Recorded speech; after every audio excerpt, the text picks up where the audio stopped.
Okay, who doesn't love Sunday breakfast? So we're going to make breakfast cups this morning. You start with potatoes and you just cut up and dice as many potatoes as you think you're going to need based on the number of guests that you have. Now this is 2 potatoes diced in a pan with a little bit of oil, salt, pepper, some garlic, and we're just going to toss these around and cook them until they're cooked all the way through. This will be the base for our morning breakfast cup. Okay, potatoes are done. You want to stir them till they're golden brown. Keep stirring so they don't burn. So you can see they got a nice color.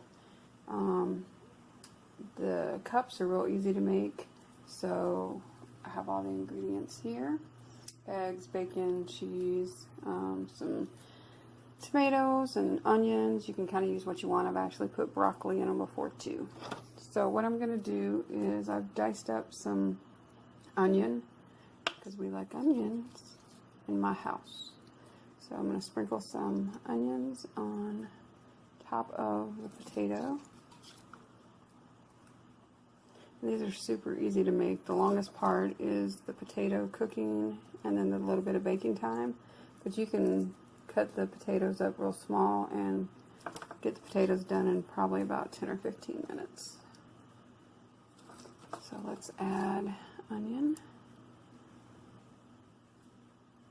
And then I'm going to show you there's 2 ways that you can do these cups. You can do it with a scrambled egg, or you can simply just crack the egg on top of the cup.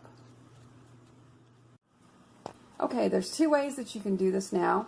You can mix up scrambled eggs and basically put your scrambled egg mixture on top of your potatoes and onions, or you can simply crack the egg over the top like this. Now this side is good for those people that really like that yolk taste and they want to bite into a nice yolk. I don't like to bite into the yolk. I don't like the yolk flavor, so I scramble mine more than anything. You want to add some salt and pepper on top of your egg, and then what we're going to do is we're going to layer it. We're going to have some cheese, some bacon bits, and some tomatoes. Now you can add things like broccoli. I've added black olives, just whatever kind of vegetable you want. Spinach, I've put spinach in them before too, to make these cups your own. You're basically limited by your imagination. Alright, so we're going to add some cheese into this mixture, and you basically just want to layer the cheese. Now, how much cheese? That's up to you. If you're a cheese lover, add you a lot of cheese. If you're not a cheese lover, give yourself a sprinkling, and the cheese can pretty much be whatever kind of cheese you want. Now this is a mixture of cheese. This is shredded Monterey Jack. It's got some quesadilla and asadero cheese in it. It's really good too when you sprinkle a little Parmesan cheese in it. However, I'm out of Parmesan cheese right now, so I'm not going to put any of that in there. But yeah, you can do it to whatever. If you want to get fancy, add you a little Gouda. Some smoked Gouda is really good. I've made it with smoked Gouda before, and it adds a nice flavor to the cups. Alright, so now that we've got our cheese, and I'm just going to go ahead and add a little more because, well, I love cheese. Shouldn't eat it, but I love it. I'm going to add some bacon bits to the top of that.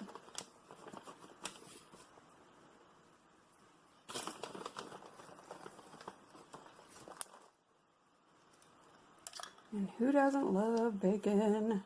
Now, if you don't like bacon, you can use ham. You can actually kind of top it with some Canadian bacon slices. I thought about that this morning since I have Canadian bacon in the fridge, but I'm a bacon lover, so I'm going to add a generous helping of bacon to each cup. Now, what I forgot to tell you in the beginning is that you want to make sure, this is a jumbo size muffin tin, so make sure that you spray some non-stick spray in your pan before you put everything in it. Okay, and lastly, I've diced up some tomato, so I'm going to top our cups with some tomato. Now, like I said, these cups are basically only limited by your imagination. And it's basically your all-in-one kind of breakfast. If you have guests coming into town and you want to think of something really interesting to make for them, this is the cup that you want to make, because they're going to be impressed by how it looks, and it's not your traditional just bacon and eggs thrown on a plate. So there we go. We've got the layers. Now what we're going to do is we're going to pop these bad boys in the oven on 375 for about 15 minutes. You want to check it and just give it a good quick pick and make sure that quick peek and make sure that the egg is thoroughly cooked. But generally in about 15 minutes these bad boys are done. Okay, with my egg cups I'm going to make some mini peach crostadas. This is a good way to get rid of some extra peaches that I have on hand. So to make the base or the crust of the crostada, I'm only making 2, so if you want to make 4, you'll just double the ingredients. But I've got a 1.25 cups of all-purpose flour, 1 tablespoon of regular sugar, and 1/2 teaspoon of salt in my bowl. You want to mix the sugar, the salt, and the flour together so that they're evenly mixed and incorporated together. In my bowl, because I'm only making 2, I've got 1 peach that's sliced with 1/2 cup of brown sugar, a tablespoon of regular sugar, a teaspoon of allspice, and 1/2 teaspoon of cinnamon. We're going to mix that together and get the peaches coated real well. Now for the crust, you're also going to need a stick of unsalted butter and 1/2 cup of ice water. The water needs to be really cold. The key to the flaky crust is the ice cold butter and the ice cold water. Alright, I've got my stick of real butter out, and what we're going to do is we're basically going to cube the butter and drop the cubes into our flour mixture. Now you're just going to toss the butter cubes for right now into the flour mixture, getting them coated into the flour. And once we've got the whole stick of butter in this bowl, then we're going to go in and actually break down this butter in with our flour mixture. Okay, you can see the butter cubes are tossed in the flour. Now what you need to do is basically get in there with your hands, or you can use a fork, and break down the butter until basically it resembles little crumbles. Okay, once you've got the butter incorporated, it's going to be flaky like this. Basically just crumbled up, little pieces everywhere. So the key now is going to be to add excuse me, your 1/2 cup of water in here. Now you don't want to add the whole cup. You're basically going to add a little ice cold water at a time to basically get it to where it forms a nice little ball. You don't want it to be soggy, but you want it to basically form a nice smooth ball. Alright, so I've added the water to the mixture. It's only taken me personally about 1/4 cup of the water. Depending on your climate, it may take a little more. Sometimes some people have to use the whole 1/2 cup of water. In most cases, you should generally get this soft, doughy mixture with about 1/4 cup of water. So what we're going to do now is we're going to form it into a ball, and we're going to place it in the fridge while we finish our peach mixture. Okay, so I've got the peach mixture all incorporated. Now, to have a really good crust, it would be great to keep this in the refrigerator for at least an hour, the pie crust.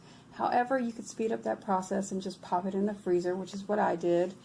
Now, the good thing about a crostada is it doesn't have to be perfect. This is basically going to be formed around your peaches, and it's going to be popped in the oven. So I've put a little bit of flour on my sheet here so that I can basically take that dough, divide it into 2, and make 2 mini crostada crusts. Alright, so you can see I've taken my dough and I've cut it in half and basically taken that ball and rolled it out. Now you can see there is no perfect formation. That's the good thing about a crostada. It doesn't have to be perfect. You're going to form it yourself. So what we're going to do now is we're going to go in and add our peaches, and then I'll show you how we wrap the crust around it.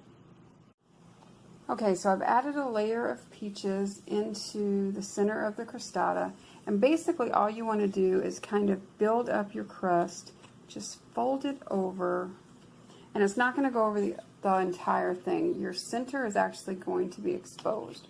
So wrap this up around. And you know what? If your crust starts to tear, stick to your board, whatever, no big deal, because this looks fancy on its own in the end. So we're going to wrap that up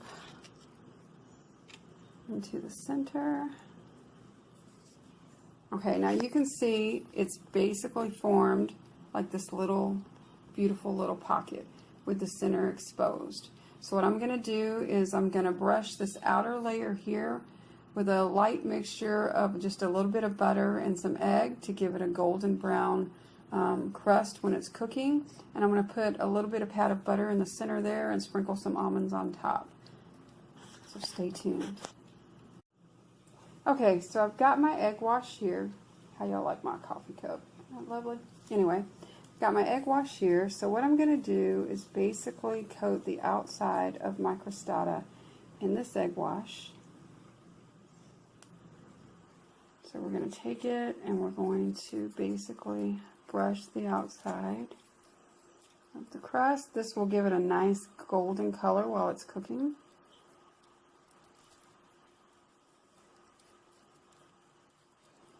Now, don't get intimidated. This is not a lot of work. Like literally, I can throw the breakfast cups and these crostatas together and we can have breakfast in less than an hour. But the thing is your guests are really going to be impressed with what you put in front of them. And it takes no time at all.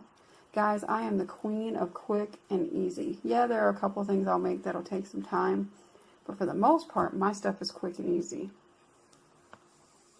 Now what I want to do is to add a little bit more is I'll usually sprinkle some sugar on the outside to stick to this egg coating. Gives a little extra flavor to the crust. So let me add some sugar and some almonds and I'll show you what happens when we're done.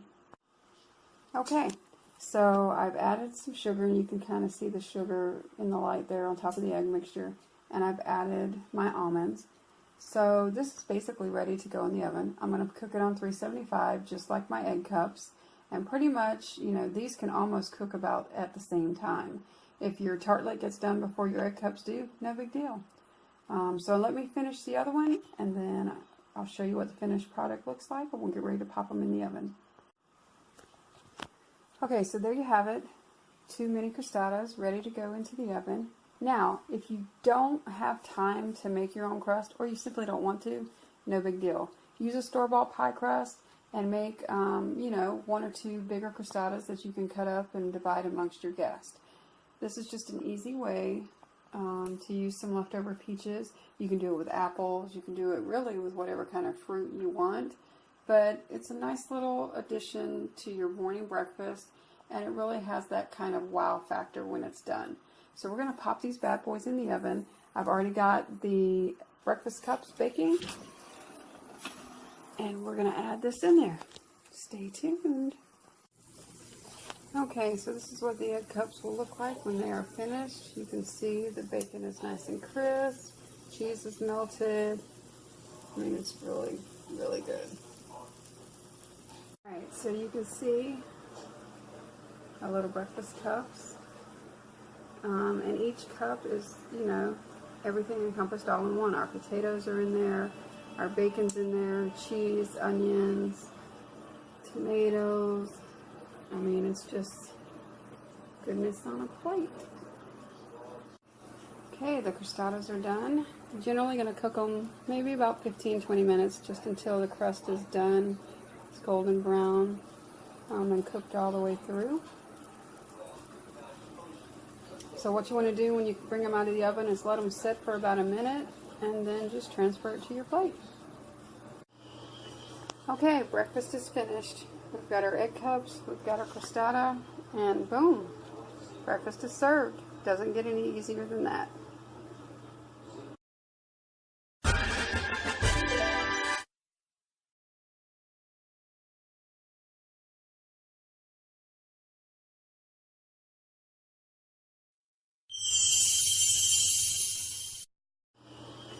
Okay, breakfast is finished. We've got our egg cups, we've got our crostata, and boom, breakfast is served. Doesn't get any easier than that.